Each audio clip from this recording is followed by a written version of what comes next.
जे चहली गेला हमारा से दूर खेलै सपना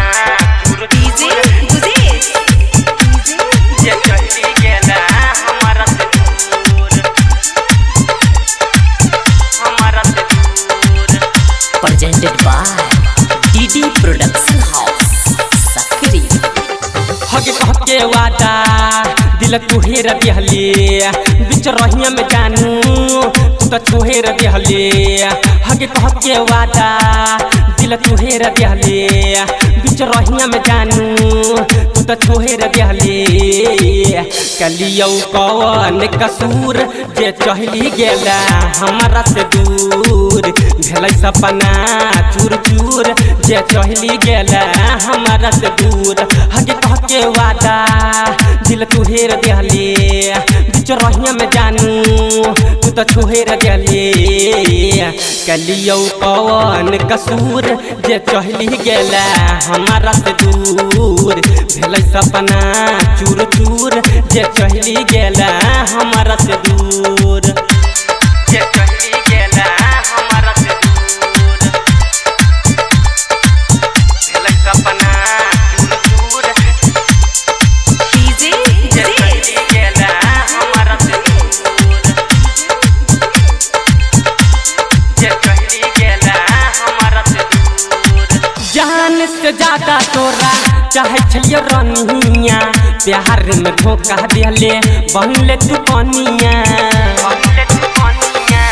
भूल के कोशिश कलियो भूला नहीं पलियो तू केला शादी हमको मारे रह गेलियो के कल के तोरा मजबूर जे चहली गेला हमारा से दूर भेलै सपना